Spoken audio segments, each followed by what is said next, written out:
या देवी सर्वभूतेषु बुद्धिरूपेण संस्थिता नमस्तस्यै नमस्तस्यै नमस्तस्यै नमो नमः। राधे राधे। आप सभी को सप्तशती के द्वितीय अध्याय का वाचन लेकर प्रस्तुत हूँ। चलिए हम सब इसका श्रवण करते हैं। देवताओं के तेज से देवी का प्रादुर्भाव और महिषासुर की सेना का वध। ओम मध्यम चरित के विष्णु ऋषि महालक्ष्मी देवता उष्णिक छंद शाकंभरी शक्ति दुर्गा बीज वायु तत्व और यजुर्वेद स्वरूप हैं। श्री महालक्ष्मी की प्रसन्नता के लिए मध्यम चरित के पाठ में इसका विनियोग है। मैं कमल के आसन पर बैठी हुई प्रसन्न मुख वाली महिषासुर मर्दिनी भगवती महालक्ष्मी का भजन करता हूँ, जो अपने हाथों में अक्षमाला, फरसा, गदा, बाण, वज्र, पद्म, धनुष, कुंडिका, दंड, शक्ति, खड्ग, ढाल, शंख, घंटा, मधुपात, शूल, पाश और चक्र धारण करती हैं। ऋषि कहते हैं, पूर्व काल में देवताओं और असुरों में पूरे 100 वर्षों तक घोर संग्राम हुआ था।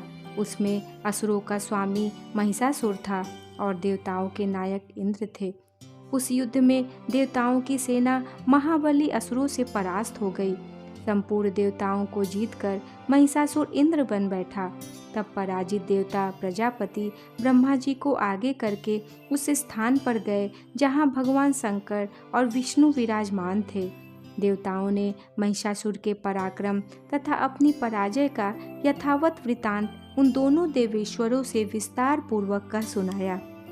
वे बोले, भगवान महिषासुर सूर्य, इंद्र, अग्नि, वायु, चंद्रमा, यम, वरुण तथा अन्य देवताओं के भी अधिकार छीनकर स्वयं ही सबका अधिष्ठाता बना बैठा है। उस दुरात्मा महिष ने समस्त देवताओं को स्वर्ग से निकाल दिया है। अब वे मनुष्यों की भांति पृथ्वी पर विचरते हैं। दैत्यों की यह सारी करतूत हमने आप लोगों से कह सुनाई। अब हम आपकी ही शरण में आए हैं। उसके वध का कोई उपाय सोचिए। इस प्रकार देवताओं के वचन सुनकर भगवान विष्णु और शिव ने दैत्यों पर बड़ा क्रोध किया। उनकी भौवें तन गई और मुंह टेढ़ा हो गया।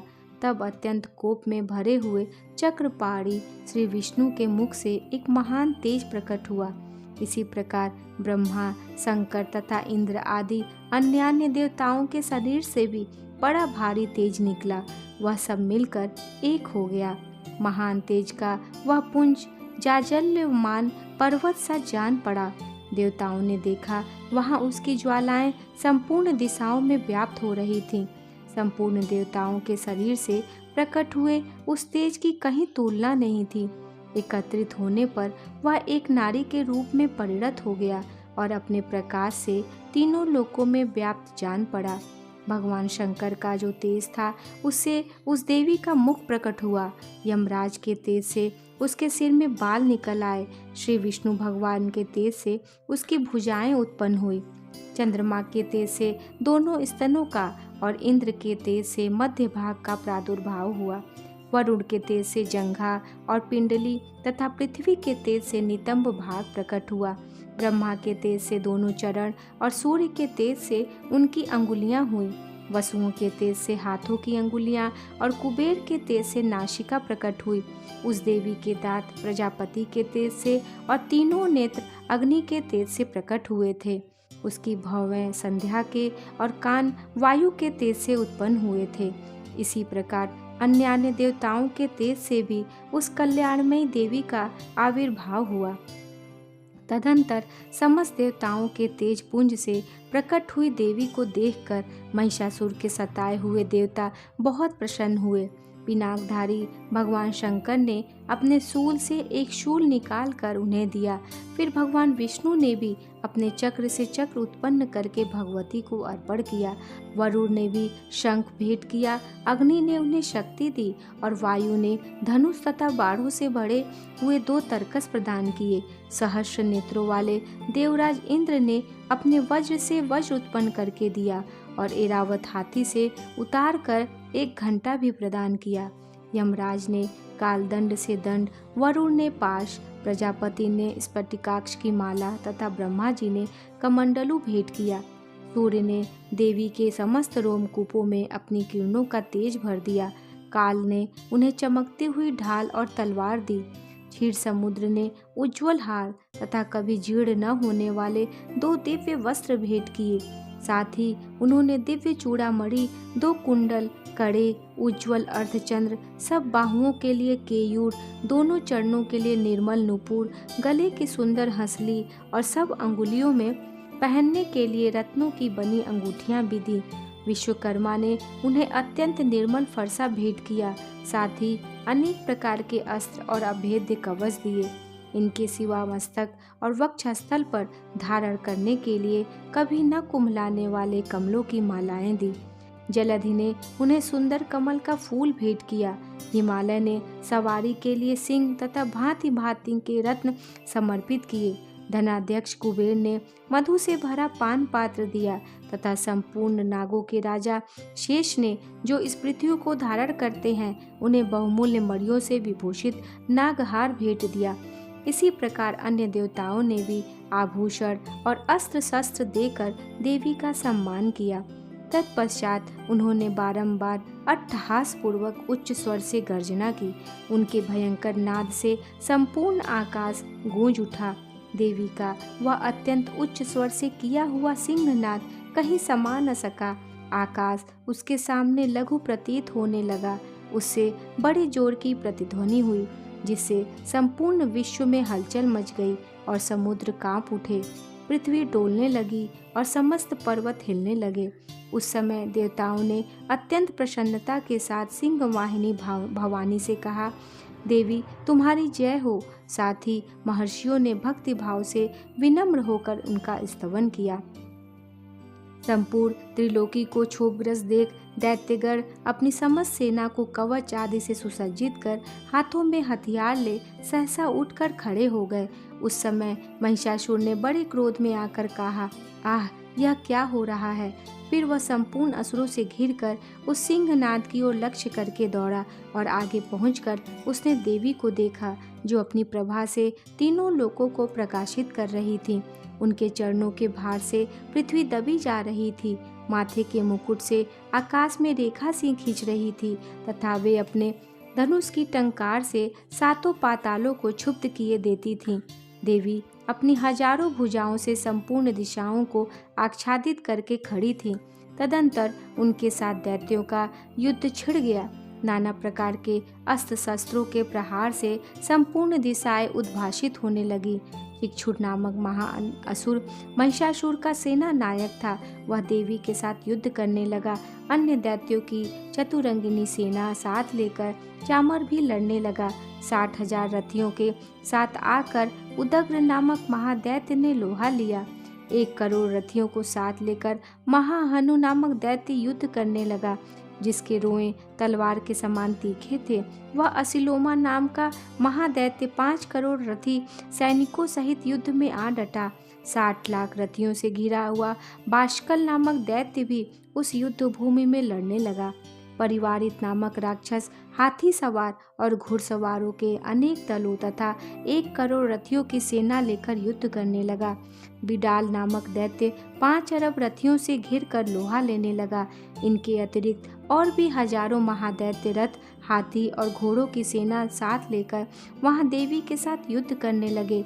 स्वयं महिषासुर उस रणभूमि में कोटि कोटि सहस्र रथ, हाथी और घोड़ों की सेना से घिरा हुआ खड़ा था। वे दैत्य देवी के साथ तोमर, भिंदीपाल, शक्ति, मूषल, खड्ग, परशु और पट्टिश आदि अस्त्र शस्त्रों का प्रहार करते हुए युद्ध कर रहे थे। कुछ दैत्यों ने उन पर शक्ति का प्रहार किया, कुछ लोगों ने पाश फेंके तथा कुछ दूसरे दैत्यों ने खड्ग प्रहार करके देवी को मार डालने का उद्योग किया। देवी ने भी क्रोध में भरकर खेल खेल में ही अपने अस्त्र शस्त्रों की वर्षा करके दैत्यों के वे समस्त अस्त्र शस्त्र काट डाले। उनके मुख पर परिश्रम या थकावट का रंच मात्र भी चिन्ह नहीं था। देवता और ऋषि उनकी स्तुति करते थे और वे भगवती परमेश्वरी दैत्यों के शरीरों पर अस्त्र शस्त्रों की वर्षा करती रहीं। देवी का वाहन सिंह भी क्रोध में भरकर गर्दन के बालों को हिलाता हुआ असुरों की सेना में इस प्रकार विचरने लगा। मानो वनों में दावानल फैल रहा हो। रणभूमि में दैत्यों के साथ युद्ध करती हुई अंबिका देवी ने जितने निश्वास छोड़े वे सभी तत्काल सैकड़ों हजारों गणों के रूप में प्रकट हो गए और परशु, भिंदीपाल, खड्ग तथा पट्टिश आदि अस्त्रों द्वारा असुरों का सामना करने लगे। देवी की शक्ति से बड़े हुए वे गण असुरों का नाश करते हुए नगाड़ा और शंख आदि बाजे बजाने लगे। उस संग्राम महोत्सव में कितने ही गण मृदंग बजा रहे थे। तदंतर देवी ने त्रिशूल से, गदा से, शक्ति की वर्षा से और खड्ग आदि से सैकड़ों महादैत्यों का संहार कर डाला। कितनों को घंटे के भयंकर नाद से मूर्छित करके मार गिराया। बहुतेरे दैत्यों को पाश से बांधकर धरती पर घसीटा। कितने ही दैत्य उनकी तीखी तलवार की मार से दो दो टुकड़े हो गए। कितने ही गदा की चोट से घायल हो धरती पर सो गए। कितने ही मूषल की मार से अत्यंत आहत होकर रक्त वमन करने लगे। कुछ दैत्य सूल से छाती फट जाने के कारण पृथ्वी पर ढेर हो गए। उस रणांगण में बाढ़ समूहों की वृष्टि से कितने ही असुरों की कमर टूट गई। बाज की तरह झपटने वाले देवपीड़क दैत्यगण अपने प्राणों से हाथ धोने लगे। किन्हीं की बाहें छिन्न भिन्न हो गईं, कितनों की गर्दनें कट गईं। कितने ही दैत्यों के मस्तक कट कट कर गिरने लगे। कुछ लोगों के शरीर मध्य भाग में ही विदीर्ण हो गए। कितने ही महादैत्य जांघें कट जाने से पृथ्वी पर गिर पड़े। कितनों को ही देवी ने एक बाह, एक पैर और एक नेत्र वाले कर कर दो टुकड़ों में चीर डाला। कितने ही दैत्य मस्तक कट जाने पर भी गिरकर फिर उठ जाते और केवल धड़ के ही रूप में अच्छे अच्छे हथियार हाथ में ले देवी के साथ युद्ध करने लगते थे। दूसरे कबंध युद्ध के बाजों की लय पर नाचते थे। कितने ही बिना सिर के धड़ हाथों में खड्ग, शक्ति और रिष्ट लिए दौड़ते थे तथा दूसरे दूसरे महादैत्य ठहरो ठहरो यह कहते हुए देवी को युद्ध के लिए ललकारते थे। जहाँ वह घोर संग्राम हुआ था वहाँ की धरती देवी के गिराए हुए रथ, हाथी, घोड़े और असुरों की लाशों से ऐसी पट गई थी कि वहाँ चलना फिरना असंभव हो गया था। दैत्यों की सेना में हाथी, घोड़े और असुरों के शरीरों से इतनी अधिक मात्रा में रक्तपात हुआ था कि थोड़ी ही देर में वहाँ खून की बड़ी बड़ी नदियाँ बहने लगीं। जगदम्बा ने असुरों की विशाल सेना को क्षण भर में नष्ट कर दिया। ठीक उसी तरह जैसे तृण और काठ के भारी ढेर को आग कुछ ही क्षणों में भस्म कर देती है और वह सिंह भी गर्दन के बालों को हिला हिलाकर जोर जोर से गर्जना करता हुआ दैत्यों के शरीरों से मानो उनके प्राण चुने लेता था, वहाँ देवी के गणों ने भी उन महादैत्यों के साथ ऐसा युद्ध किया जिससे आकाश में खड़े हुए देवतागण उन पर बहुत संतुष्ट हुए और फूल बरसाने लगे। इस प्रकार श्री मार्कंडेय पुराण में सावर्णिक मनवंतर की कथा के अंतर्गत देवी महात्म्य में महिषासुर की सेना का वध नामक दूसरा अध्याय पूरा हुआ। राधे राधे।